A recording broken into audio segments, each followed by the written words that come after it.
Assalamualaikum warahmatullahi wabarakatuh. Alhamdulillahirabbil alamin wassalatu wassalamu ala sayyidina wa maulana Muhammadin amma ba'du.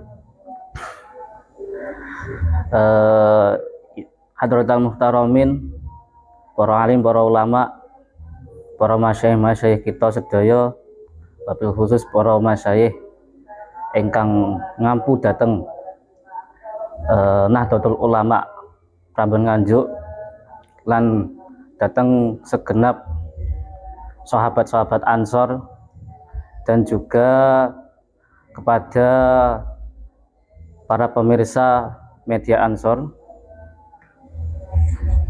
bahwasanya di bulan Ramadan ini sangat penuh berkah sekali. Bahkan pahala-pahalanya berlipat ganda dari yang biasanya di bulan Ramadan, di hari-hari biasa itu hanya pahalanya kelipatannya 2 kali lipat saja, yaitu hanya pada niat seseorang. Yang kedua yaitu dari perlakuan atau apa yang telah dilakukan oleh seseorang. Tetapi ketika di bulan Ramadan ini sangat berlipat-lipat ganda, bahkan lebih dari 10 kali lipat pahalanya yang telah difirmankan oleh Allah. Dan juga bahwasanya dalam Ramadan itu terbagi menjadi 3 dalam keberkahan pahala-pahala itu. Yang pertama adalah 10 hari di bulan Ramadan, 10 hari pertama, yang kemudian yang kedua adalah 10 hari pertengahan, yang kemudian yang ketiga adalah 10 hari yang terakhir. Nah, ini tepat sekali pada menjelang akhir Ramadan pada kali ini. Tentunya di akhir-akhir Ramadan ini sangat banyak sekali bahkan fadilah-fadilah atau pahala-pahala yang telah dijanjikan oleh Allah Subhanahu wa taala. Terutama juga yaitu adalah pada malam Lailatul Qadar. Dan juga telah didawuhkan oleh Allah dalam surat Al-Qadar, A'udzubillahi minasyaitonirrajim. Bismillahirrahmanirrahim. Inna anzalnahu fi lailatul qadar wa ma adraka ma lailatul qadar. Bahwasanya Allah telah menurunkan malam yang sangat mulia, sangat spesial sekali, yaitu malam Lailatul Qadar. Wa ma adraka ma lailatul qadar. Apa itu malam Lailatul Qadar? Lailatul Qadri khairum min alfi syahr. Tanazzalul malaikatu warruhu fiha bi'izni rabbihim min kulli amr. Yang mana malam-malam yang sangat penuh adanya keberkahan yang telah dinantikan. Apa yang diharapkan dari ayat Quran ini sangat pahalanya begitu banyak sekali. Dan juga telah didawahkan dalam hadisnya Kanjeng Nabi lewat riwayatnya Imam Bukhari, man qoma Lailatul Qadar imanan wahtisaban ghufirallahu. Bahwasanya kok barang siapa orang-orang itu kok mau menantikan malam-malam Lailatul Qadar, maka oleh Allah akan diampuni dosa-dosanya. Nah, itu baru dari hadis-hadisnya. Bahkan para ulama itu memperjelas lagi, sebagian para ulama itu memperjelas lagi lewat beberapa daunnya, bahwasanya malam Lailatul Qadar itu di antara malam-malam ganjil, yaitu di antara awal mulai 10 hari terakhir malam-malam ganjil, antara tanggal 21, malam 23, malam 25, malam 27 maupun malam 29. Maka dari itu ketika di malam-malam akhir sangat amal-amal kebaikan kita, bahkan setiap kebaikan-kebaikan kita akan tercatat berkali-kali lipat. Bahkan didawuhkan dari ibunya Hana, yaitu beliau istri dari Kiai Haji Ahmad Hasan Sukri Zamzami, pengasuh Pondok Pesantren Lirboyo, bahwasanya di 10 hari terakhir atau malam-malam Lailatul Qadar, seseorang itu yang penting kalau dia tidak bisa melakukan afdoliyahnya di malam Lailatul Qadar, yaitu adalah membaca Quran, dia bisa melakukannya, yaitu yang melakukan sholat sunnah. Kemudian ketika kok dia tidak bisa melaksanakan sholat sunnah, seseorang itu bisa untuk melakukan sodako.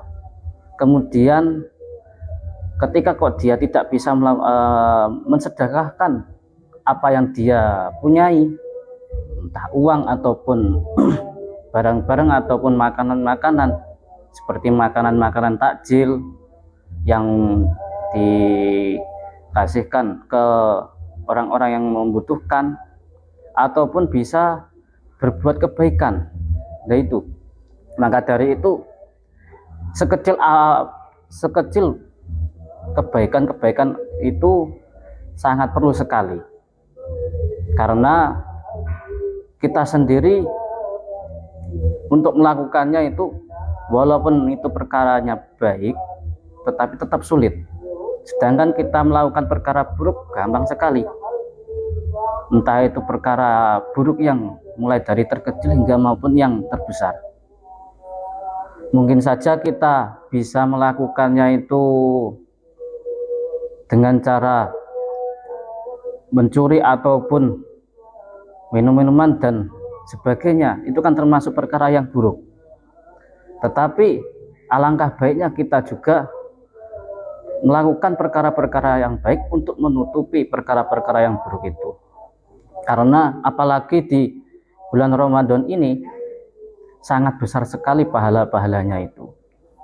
Lawang saja niat saja itu sudah terhitung daripada amal kebaikan, amal ibadah kita sudah terhitung. Apalagi kalau kita sudah melakukannya, maka kita sudah terhitung dua melakukan perkara, satu niatnya, yang kedua itu adalah melakukannya. Ketika di bulan Ramadan, di akhir bulan Ramadan, nah ini kelipatannya sangat besar sekali. Maka dari itu alangkah baik bagi semua orang, entah yang sudah melakukan perkara baik ataupun yang belum melakukannya, marilah kita untuk melakukan kebaikan-kebaikan mumpung bulan Ramadan pada kali ini pada bulan Ramadan kali ini belum sampai selesai bulan Ramadan ini. Kemudian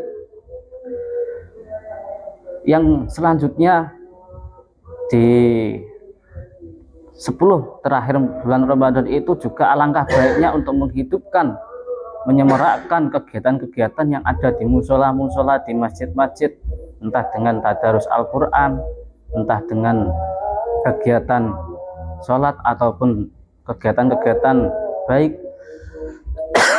ataupun dengan kegiatan-kegiatan kajian-kajian ilmu, entah kajian itu kajian-kajian ringan, kita bisa menghadirinya dimanapun berada, ataupun di musola-musola terdekat, di masjid-masjid terdekat, atau di sekitar lingkungan panjenengan sedoyo.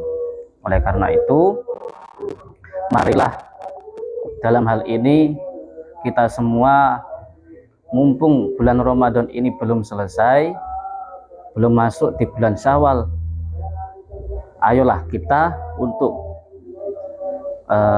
melakukan amaliah-amaliah kebaikan-kebaikan, entah mulai dari kegiatan yang positif maupun kita bisa untuk melakukan sedekah takjil, sedekah makanan, sedekah uang, ataupun bisa saja dengan melakukan tadarus Al-Quran, entah di musala-musala, di masjid-masjid, atau dimanapun berada, atau bisa kita melakukan qiyamul lail, sholat-sholat sunnah di masjid-masjid terdekat.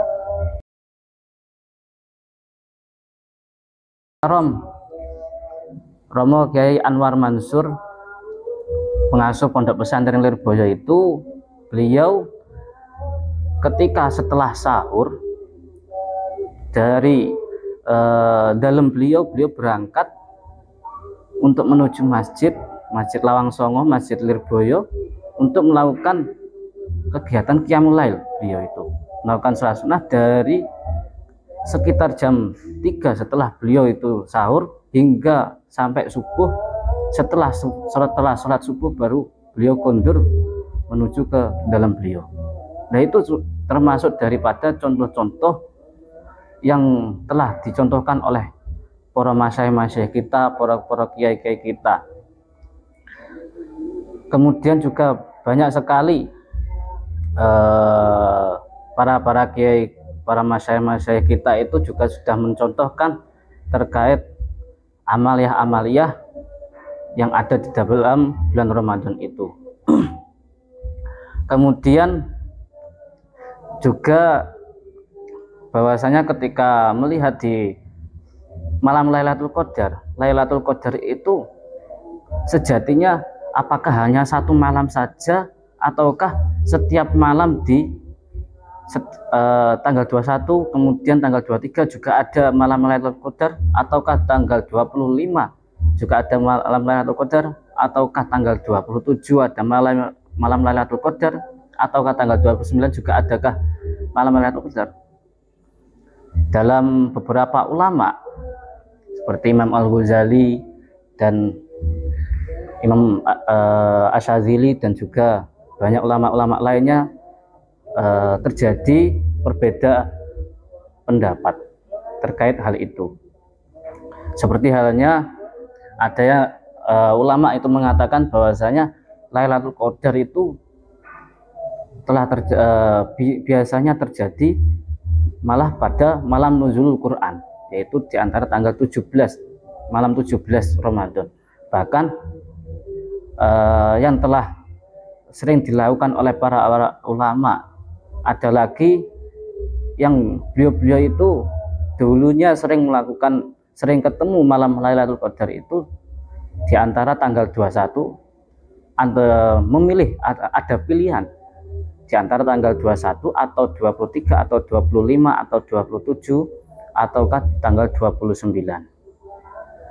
Dan bagaimana kita bisa menentukan malam Lailatul Qadar itu? Yaitu adalah ketika beliau itu dawuhnya hanya lewat ciri-cirinya saja. Ketika malam Lailatul Qadar, ciri-cirinya ketika kok ada ketenangan dari hawa sekitar, tidak ada angin, kemudian tenang, tidak ada mendung. Nah, itu hanya sebagai ciri-ciri saja. Tetapi kembalinya dalam malam Lailatul Qadar itu sendiri hanya Allah yang tahu, yang bisa memastikan malam Lailatul Qadar itu kapan terjadinya. Karena semua kan itu adalah manusia. Para masyayikh kita, para ulama-ulama kita itu adalah juga manusia. Beliau berfatwa itu karena beliau juga telah mengalaminya di masa lampau itu. Sedangkan kita hanya ikut tindak lampahnya para beliau. Kita belum bisa mengalaminya, kita hanya bisa ikut apa yang telah dilakukan oleh masyayikh kita, para kiai-kiai kita, para ulama kita, para guru-guru kita. Maka dari itu kita sehendaknya pun juga kalau kita tidak tahu, kita bisa mengikuti apa yang telah dilakukan, yang telah diamalkan dari para masyayikh kita. Kurang lebihnya wallahu muwaffiq ila aqwamit thoriq. Wassalamualaikum warahmatullahi wabarakatuh.